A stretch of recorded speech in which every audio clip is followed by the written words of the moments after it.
ಹುಟ್ಟೋದು ಮುಖ್ಯ ಅಲ್ಲ, ಸಾಯೋದು ಮುಖ್ಯ.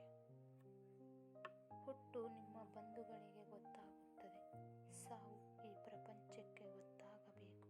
ಹಾಗೆ ಬದುಕಿನಲ್ಲಿ ಸಾಧನೆ ಮಾಡಿ. ನೊಣಗಳು ನಮ್ಮ ಸುಂದರವಾದ ಇಡೀ ದೇಹವನ್ನ ಬಿಟ್ಟು ಗಾಯದ ಮೇಲೆಯೇ ಕುಳಿತುಕೊಳ್ಳುವ ಹಾಗೆ ಕೆಲವರು ನಮ್ಮಲ್ಲಿರುವ ಸದ್ಗುಣಗಳನ್ನು ತಳ್ಳಿಹಾಕಿ ಲೋಪದೋಷಗಳನ್ನು ಮಾತ್ರ ಹುಡುಕುತ್ತಾರೆ. ಪ್ರತಿಯೊಂದು ನೋವು ಪಾಠವನ್ನು ಕಲಿಸುತ್ತದೆ. ಪ್ರತಿಯೊಂದು ಪಾಠ ವ್ಯಕ್ತಿಯನ್ನು ಬದಲಿಸುತ್ತದೆ. ಮನೆಗೆ ಹೋಲಿಸಿದರೆ ಬಾಗಿಲು ತುಂಬ ಚಿಕ್ಕದು, ಬಾಗಿಲಿಗೆ ಹೋಲಿಸಿದರೆ ಬೀಗ ತುಂಬ ಚಿಕ್ಕದು. ಬೀಗದ ಕೈ ಎಲ್ಲಕ್ಕಿಂತ ಚಿಕ್ಕದು, ಆದರೆ ಒಂದು ಬೀಗದ ಕೈ ಇಡೀ ಮನೆಯನ್ನು ತೆರೆಯಬಲ್ಲದು. ಆದ್ದರಿಂದ ಸಣ್ಣ ಚಿಂತನಾಶೀಲ ಪರಿಹಾರವು ದೊಡ್ಡ ಸಮಸ್ಯೆಗಳನ್ನು ಪರಿಹರಿಸುತ್ತದೆ. ನಾವು ಎಂತಹ ಸಮಾಜದ ಮಧ್ಯದಲ್ಲಿ ಇದ್ದೇವೆ ಎಂದರೆ, ಇಲ್ಲಿ ಸೌಂದರ್ಯವನ್ನು ಬಣ್ಣದಿಂದ ನೋಡುತ್ತಾರೆ, ವಿದ್ಯೆಯನ್ನು ಅಂಕಗಳಿಂದ ನೋಡುತ್ತಾರೆ ಮತ್ತು ಗೌರವವನ್ನು ಹಣ ಸಂಪತ್ತು ನೋಡಿಕೊಡುತ್ತಾರೆ. ಸೋಲುಗಳಿಂದ ಯಾವತ್ತೂ ಕಂಗೆಡಬೇಡಿ, ಯಾಕೆಂದರೆ ಅತ್ಯಂತ ಯಶಸ್ವಿ ಎನಿಸಿರುವ ಗಣಿತ ಆರಂಭವಾಗುವುದು ಶೂನ್ಯದಿಂದಲೇ. ನಾವು ಎಷ್ಟು ಓದಿದ್ದೇವೆ ಎಂಬುದು ಮುಖ್ಯವಲ್ಲ, ಆ ಓದು ನಮಗೆ ಎಷ್ಟು ಸಂಸ್ಕಾರವನ್ನು ಕಲಿಸಿದೆ ಎಂಬುದು ಮುಖ್ಯ. ಸಾಧಿಸುತ್ತೇನೆ ಎಂಬ ಕಿಚ್ಚನ ಮನಸ್ಸಿನ ಮುಂದೆ ಯಾವುದೇ ಅಡೆತಡೆ ನಿಲ್ಲಲಾರದು. ಮನುಷ್ಯನ ಜೀವನದಲ್ಲಿ ಕಷ್ಟಗಳು ಬೇಕಾಗುತ್ತವೆ, ಏಕೆಂದರೆ ಅದು ಅವರು ಯಶಸ್ಸನ್ನು ಅವಶ್ಯಕ. ಸಮಯ ಬರುವವರೆಗೂ ಮಾತ್ರ ಸುಳ್ಳು ಪ್ರಬಲವಾಗಿರುತ್ತದೆ.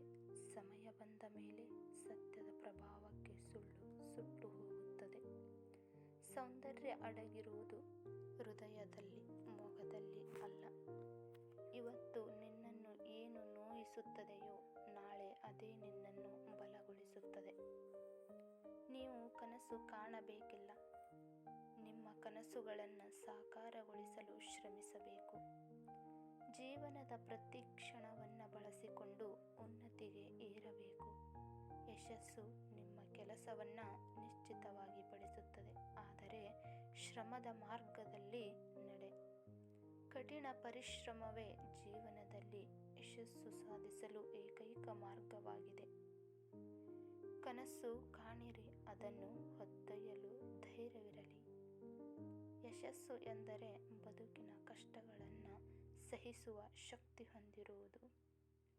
ನಾವು ಎಲ್ಲ ತರಹದಿಂದ ಸ್ವತಂತ್ರರಾಗಿದ್ದರೆ ಯಾರೂ ನಮ್ಮನ್ನು ಗೌರವಿಸುವುದಿಲ್ಲ. ವೈಫಲ್ಯ ಎಂಬ ರೋಗವನ್ನು ಕೊಲ್ಲಲು ಆತ್ಮವಿಶ್ವಾಸ ಮತ್ತು ಕಠಿಣ ಕೆಲಸಗಳು ಅತ್ಯುತ್ತಮ ಔಷಧಿಗಳಾಗಿವೆ. ಶ್ರೇಷ್ಠ ವ್ಯಕ್ತಿಗಳಿಗೆ ಧರ್ಮವು ಸ್ನೇಹಿತರನ್ನು ಸಂಪಾದಿಸುವ ಮಾರ್ಗವಾಗಿದೆ, ಆದರೆ ಚಿಲ್ಲರೆ ವ್ಯಕ್ತಿಗಳಿಗೆ ಧರ್ಮ ಕಲಹವನ್ನು ಸೃಷ್ಟಿಸುವ ಅಸ್ತ್ರವಾಗಿದೆ. ಯಾವಾಗ ನಿಮ್ಮ ಸಹಿ ಆಟೋಗ್ರಾಫಿಯಾಗಿ ಬದಲಾಗುತ್ತದೆಯೋ ಅವತ್ತೇ ನೀವು ಸಕ್ಸಸ್ಫುಲ್ ವ್ಯಕ್ತಿಯಾದಂತೆ. ಸಕ್ಸಸ್ ಸಿಗಬೇಕೆಂದರೆ ಸಂಕಷ್ಟಗಳನ್ನು ಎದುರಿಸಲೇಬೇಕು. ಸಂಕಷ್ಟಗಳು ಯಶಸ್ಸಿನ ಮುಖ್ಯ ಭಾಗವಾಗಿವೆ. ಸೂರ್ಯನಂತೆ ಹೊಳೆಯುವ ಆಸೆ ನಿಮಗಿದ್ದರೆ ಮೊದಲು ಸೂರ್ಯನಂತೆ ಹೊತ್ತಿ ಉರಿಯುವುದನ್ನು ಕಲಿಯಿರಿ. ಅತಿಯಾದ ಸಂತಸದಿಂದ ಇಲ್ಲವೇ ಆಳವಾದ ದುಃಖದಿಂದ ಮಾತ್ರ ಕವನ ಕುಡಿಯೊಡೆಯುತ್ತದೆ. ನಿಮ್ಮ ಜೀವನದಲ್ಲಿ ಏನೇ ಏರುಪೇರಾದರೂ ಆಲೋಚನೆಯೇ ನಿಮ್ಮ ಮೂಲ ಬಂಡವಾಳ ಮತ್ತು ಆಸ್ತಿಯಾಗಿರಬೇಕು. ಚಿಂತನೆಯೇ ನಿಮ್ಮ ಮೂಲ ಬಂಡವಾಳವಾಗಿದೆ. ನಿಮ್ಮ ಎಲ್ಲ ಸಮಸ್ಯೆಗಳ ಪರಿಹಾರ ನಿಮ್ಮ ಹಾರ್ಡ್ ವರ್ಕ್ನಲ್ಲಿದೆ. ಕಪ್ಪು ಬಣ್ಣವು ಭಾವನಾತ್ಮಕವಾಗಿ ಕೆಟ್ಟದು, ಆದರೆ ಪ್ರತಿಯೊಂದು ಕಪ್ಪು ಬೋರ್ಡು ವಿದ್ಯಾರ್ಥಿಯ ಜೀವನವನ್ನು ಪ್ರಕಾಶಮಾನಗೊಳಿಸುತ್ತದೆ. ಚಿಂತನೆಯ ಮನಸ್ಸು ನಿಮ್ಮ ಮೂಲ ಆಸ್ತಿ ಆಗಿರಬೇಕು. ಆಗ ಜೀವನದಲ್ಲಿ ಏಳು ಬೀಳುಗಳು ಬಂದರೂ ದೃಢವಾಗಿ ನಿಲ್ಲಬಹುದು. ಗೆದ್ದಾಗ ಅಹಂ ಪಟ್ಟವನು ಉಳಿಯಲಾರ, ಸೋತಾಗ ಕುಸಿದು ಹೋದವನು ಬೆಳೆಯಲಾರ. ಗೆಲುವಿನ ಸಂಭ್ರಮ ನೆತ್ತಿಗೆ ಹೇರದಿರಲಿ, ಸೋಲಿನ ನೋವು ಮನಸ್ಸಿಗೆ ತಾಕದಿರಲಿ. ಸೋಲಿನ ಕಥೆಗಳನ್ನು ಓದುವುದರಿಂದ ಗೆಲುವಿನ ಹಾದಿ ತಿಳಿಯುತ್ತದೆ. ಗೆಲುವು ಅನ್ನೋದು ನೆರಳಿನ ತರಹ, ಅದನ್ನು ಹಿಡಿಯಲು ಪ್ರಯತ್ನಿಸಬೇಡ. ನಿನ್ನ ದಾರಿಯಲ್ಲಿ ನೀನು ಮುಂದೆ ಸಾಗು, ತನ್ನಷ್ಟಕ್ಕೆ ತಾನೇ ಅದು ನಿನ್ನ ಹಿಂದೆ ಬರುತ್ತದೆ. ಆದರೆ ನಿನ್ನ ಹೆಜ್ಜೆಗಳು ಬೆಳಕಿನ ಕಡೆ ಬಿದ್ದರೆ ಮಾತ್ರ ನೆರಳು ಸಿಗುತ್ತದೆ ಎಂದು ಗಮನಿಸಬೇಕು.